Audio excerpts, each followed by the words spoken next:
এবার ট্রাম্পের অযৌক্তিক দাবিতে বিরক্ত ইরানের সর্বোচ্চ নেতা আয়াতুল্লাহ আলী খামেনি। যুক্তরাষ্ট্রের সঙ্গে পারমাণবিক আলোচনার সাফল্য নিয়ে প্রকাশ করলেন সংশয়। 4 দফা আলোচনার পর মঙ্গলবার তেহরানে এক অনুষ্ঠানে পরমাণু আলোচনা নিয়ে ডোনাল্ড ট্রাম্প ও মার্কিন প্রশাসনের দাবির প্রতি ক্ষোভ ঝাড়েন এ নেতা। অসন্তোষ প্রকাশ করে জানান, হোয়াইট হাউসের দাবি সম্পূর্ণ আপত্তিকর ও অর্থহীন। হাসান রোহানির সময়েও এ ধরনের পরমাণু আলোচনা কোনো সাফল্য বয়ে আনেনি। আমার মনে হয় না যে এবারও কোনো ফলাফল আসবে। যুক্তরাষ্ট্র আমাদেরকে ইউরেনিয়াম সমৃদ্ধ করতে দেবে না বলছে, কিন্তু আমি বলতে চাই যে তেহরান কারো অনুমতির অপেক্ষা করে না।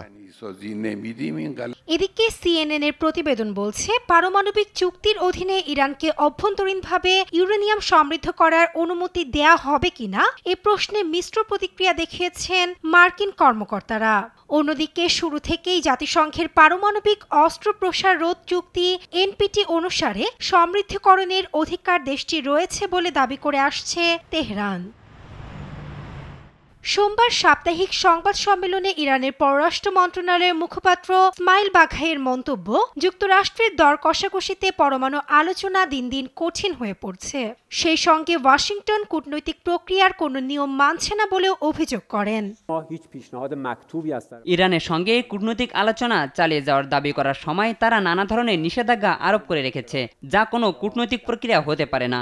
এমনকি যুক্তরাষ্ট্র থেকে আমরা কোনো লিখিত প্রস্তাবও পাইনি। ওমানের মাধ্যমে যে প্রস্তাবগুলো আসছে তা সবই মৌখিক, যা যে কোনো সময়ই পরিবর্তন হতে পারে।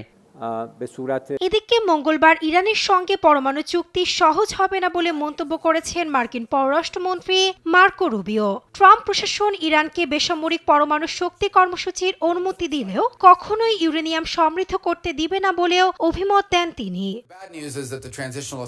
অন্যদিকে ইরানকে ইউরেনিয়াম সমৃদ্ধকরণ ক্ষমতার 1% অনুমোদন দেবে না যুক্তরাষ্ট্র বলে সাফ জানিয়ে দিয়েছেন ট্রাম্পের বিশেষ দূত Steve Witkoff.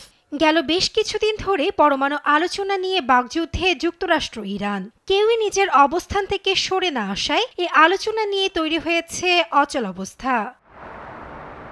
Nasrin Akter, news desk, দেশ টিভি।